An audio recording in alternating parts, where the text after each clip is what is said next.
नमस्कार प्रिय दर्शकों, आप देख रहे हैं ज्योतिष मंत्र। प्रिय दर्शकों, आज शत्रु बाधा निवारण के लिए, शत्रु मारण के लिए ये तंत्र प्रयोग है। किसी प्रकार के लंबे चौड़े विधि विधान और पूजा पाठ की आवश्यकता नहीं है। एक रात्रि का ये प्रयोग है। मात्र शनिवार की रात्रि को जब आप ये प्रयोग करेंगे तो दूसरी बार करने की शायद आवश्यकता नहीं होगी। एक ही बार के प्रयोग में शत्रु का नाश शुरू हो जाता है, उसकी उल्टी गिनती शुरू हो जाती है।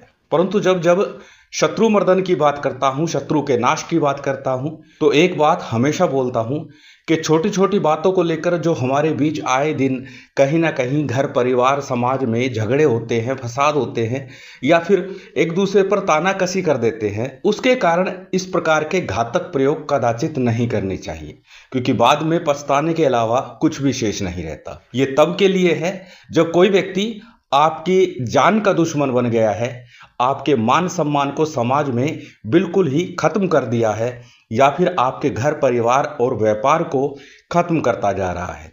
उसके कारण आपके घर परिवार में आए दिन झगड़े कलेश होते हैं। तो ऐसे व्यक्ति को सबक सिखाना, जवाब देना जरूरी हो जाता है। तो उस परिस्थिति में इस प्रकार के प्रयोग करना सही कहलाता है। परंतु नाहक केवल अपनी अहम तुष्टि के लिए, केवल अपने अहम को शांत करने के लिए इस प्रकार के प्रयोग करना किसी भी दृष्टि से उचित नहीं है, सर्वथा गलत है, गलत है। तो आप इस प्रयोग को तभी करें जब वास्तव में शत्रु आपके ऊपर हावी हो गया है, पानी सर से ऊपर निकल गया है, अब कोई रास्ता शेष नहीं है, आप खुद मृत्यु के द्वार पर खड़े हैं। उस परिस्थिति में ही इस प्रयोग को आजमा कर देखना। एक ही रात्रि में आपको अपने शत्रु से मुक्ति मिल जाएगी। इस प्रकार के प्रयोग भी आप लोगों की बार बार एक मांग आती है कि मंत्र तो आपने बहुत दे दिए, कोई ऐसा प्रयोग दिया जाए जिसमें किसी प्रकार के बड़े विधि विधान की आवश्यकता ना हो, शीघ्र पूरा हो जाए। प्रिय दर्शकों, शीघ्रता से तो वैसे कुछ भी नहीं होता, परंतु आज का प्रयोग अत्यंत घातक तंत्र प्रयोग है। और तंत्र प्रयोगों की बार बार मैं चर्चा करते हुए बोलता हूं कि तंत्र का तात्पर्य ही त्वरित है, शीघ्रता है। तो चलिए अधिक विलंब न करते हुए जान लेते हैं किस प्रकार से प्रयोग करना है, कैसे करना है, किस दिन करना है, किस प्रकार करना है, किस सामग्री के साथ करना है। जैसे कि बताया, शनिवार की रात्रि में करना है। और शनिवार की रात्रि को यदि चतुर्दशी या अमावस्या तिथि हो तो कहने का निश्चित हर हाल में आपका प्रयोग सफल होगा। परंतु किसी भी शनिवार की रात्रि को कर सकते हैं। कृष्ण पक्ष की रात्रि होनी चाहिए, घर में रहकर यह प्रयोग करना है और बिल्कुल सरल प्रयोग है। बात यदि करें सामग्री की, तो सामग्री बहुत अधिक नहीं है, सामान्य सी जो भी आप पूजा पाठ की सामग्री ले सके वो ले लीजिएगा, आवश्यक विशेष नहीं है, क्योंकि तंत्र में सीधा प्रयोग किया जाता है। पूजा पाठ इसलिए बोलता हूं ताकि थोड़ा हमारा ध्यान, हमारा मन एकाग्र हो जाए। तो शनिवार की रात्रि में ये सामान्य सी सामग्री लेकर बैठनी है, जिसमें एक नारियल लेना है, पानी का जटा नारियल, और साथ ही 2 नींबू लेने आपने, और सिंदूर जो देवी को चढ़ता है वो सिंदूर लेना है। एक लाल रंग का वस्त्र लेना है, 5 अगरबत्ती लेनी है, और साथ ही 1 पाव गुड़ लेना है, यानी 250 ग्राम के लगभग आपको गुड़ लेना है। अंदाजे से ले लीजिए, जरूरी नहीं है नाप कर ही ले। ये सामग्री आपकी मुख्य है जो प्रयोग काल में प्रयोग की जाएगी। इसके साथ में कंडे की अग्नि आपको प्रज्वलित करके रखनी है प्रयोग काल के दौरान, अर्थात अग्नि जला करके ये प्रयोग आपको संपन्न करना है। उपले जो होते हैं उनकी अग्नि आपको प्रज्वलित करके अपने पास रख लेनी है। अब क्या करना है, जिस दिन भी आप ये प्रयोग कर रहे हैं, प्रथम तो इस बात का ध्यान रखिएगा प्रयोग काल के दौरान कोई भी आपके कक्ष में नहीं आए जब तक आपका प्रयोग पूर्ण ना हो। घर परिवार के सदस्यों को बोल देना कि कोई भी मेरे कक्ष में उस दौरान नहीं आएगा जब तक प्रयोग पूर्ण नहीं होगा। विशेष करके छोटे बच्चे तो कदाचित नहीं आने चाहिए, प्रयोग विपरीत मार कर जाएगा, क्योंकि बच्चे नकारात्मक शक्तियों के प्रभाव में शीघ्र आ जाते हैं। इसलिए बच्चों को बिल्कुल अलग उस कमरे से रखिएगा। यदि घर में कमरा ही एक हो, या फिर आप ऐसी जगह पर रह रहे, किराए पर रह रहे जहां पर एक ही कमरा है आपके पास, तो पर्दा लगा लीजिएगा, 2 पार्टीशन कमरे के कर दीजिएगा उस रात्रि के लिए, ताकि आप प्रयोग शांतिपूर्वक संपन्न कर सके। अब दक्षिण मुख होकर के आपको बैठ जाना है। अपने सामने चौकी पट्टे के ऊपर लाल रंग का, काले रंग का वस्त्र बिछा लीजिए, दोनों में से जो भी हो, लाल हो तो लाल बिछा लीजिएगा, काला हो काला वस्त्र बिछा लीजिएगा। उसके ऊपर मां भगवती शक्ति का चित्र स्थापित कर दीजिए। महिषमर्दिनी दुर्गा का चित्र हो या भगवती कालिका का चित्र हो, कोई भी चित्र हो वो आप रख लीजिए। तेल का एक दीपक प्रज्वलित कर लीजिएगा, अन्यथा शुद्धि आचमन कीजिए। शुद्धि आचमन के बाद में आपको संकल्प लेना है किस शत्रु के लिए आप ये प्रयोग कर रहे हैं।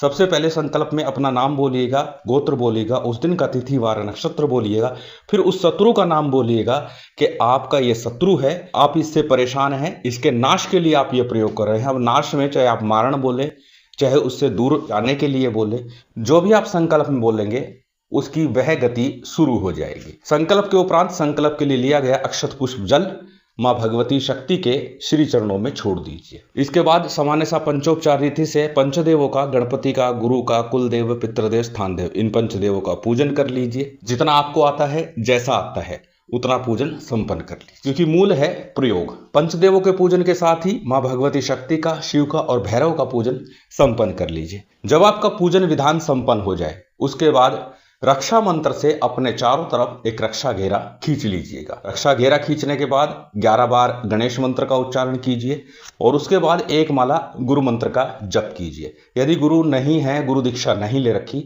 तो भगवान शिव के पंचाक्षरी मंत्र ओम नमः शिवाय का एक माला का जप कर लीजिए।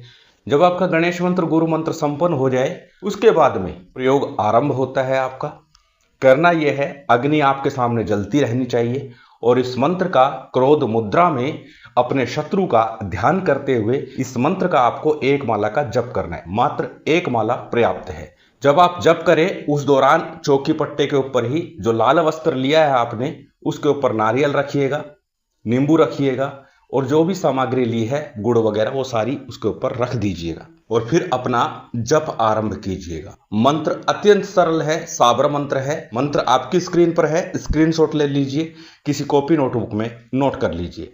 मंत्र को एक बार बोल करके बता देता हूं। मंत्र इस प्रकार है। ओम 8 भुजी अंबिका, एक नाम ओंकार, खट दर्शन त्रिभुवन में, 5 पांडवा 7 दीप, 4 खूट 9 खंड में, चंदा सूरज 2 प्रमाण, हाथ जोड़ विनती करूं, मम करो कल्याण।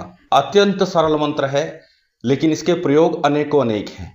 उसमें ही एक मारण प्रयोग मैं आपको दे रहा हूं। इसका एक माला का आपको जप करना है, उस अग्नि को प्रज्वलित करके, चेतन करके। अब प्रयोग क्या करना है? सबसे पहले एक चुटकी राख जो आपने कंडे की जला रखी है, उसी में से एक चुटकी उठा लीजिए। उठाने के बाद में इसी मंत्र का पुनः उच्चारण कीजिए, शत्रु के नाश की कामना करते हुए, और शत्रु का मकान, घर जिस दिशा में हो उस दिशा में उस राख के ऊपर फूंक मार दीजिए। ऐसा 3 बार आपको करना है। दूसरा, 2 नींबू रखे हैं, उसमें से एक नींबू काटिए और उस अग्नि में शत्रु के नाम से निचोड़ दीजिए। छिलका जो निचोड़ने के बाद बचेगा वो भी अग्नि में ही डाल दीजिएगा। अब तीसरा कार्य क्या करना है? लाल कपड़े के अंदर एक नींबू और सिंदूर को बांध करके शत्रु के नाश की कामना करते हुए अपने सिरहाने रखकर एक रात्रि आपको सोना है। प्रणाम करके, क्षमा प्रार्थना करके आसन से उठ जाइए। जब ये सारी सामग्री आप बांध ले, लिखित रूप में भी ये सारी चीजें आपको वीडियो में मिल जाएगी। यदि कुछ समझ में ना आए, प्रश्न शेष रह जाए, तो लिखित रूप को अच्छे से पढ़ लीजिएगा, देख लीजिएगा, ताकि आपको पूरी विधि समझ में आ जाए।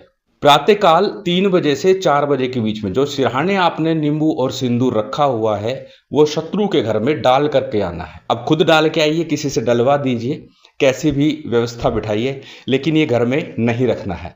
यदि किसी कारणवश घर में नहीं डाल पाते हैं, तो फिर आपको ये शमशान भूमि में डाल करके आना है। सबसे अच्छा तो रहेगा कि शत्रु के घर में ही डाल दें, उसी 24 घंटे में आपको प्रभाव देखने को मिलेगा। अन्यथा आप किसी शमशान भूमि में डाल सकते हैं। गुड़, अगरबत्ती और नारियल ये किसी देवी मंदिर में आपको अर्पित कर देना। इतना भर प्रयोग है और संभव है दूसरी बार प्रयोग करने की आवश्यकता नहीं होगी। पूर्ण प्रभावी यह तंत्र प्रयोग है और निश्चित आपके शत्रु के नाश के लिए पर्याप्त है, परंतु कीजिएगा तब जब वास्तव में आप खुद फंसे हों। महामाई की विशेष कृपा आप सभी को प्राप्त हो, यही कामना है। उम्मीद करता हूं आज की ये जानकारी, ये वीडियो आपको अच्छी लगी होगी। यदि अच्छी लगी हो तो कृपया लाइक कीजिएगा, शेयर कीजिएगा। यदि चैनल पर नए हैं, सब्सक्राइब कर बेल आइकन बटन दबा दीजिएगा। जय माता दी, जय श्री राम।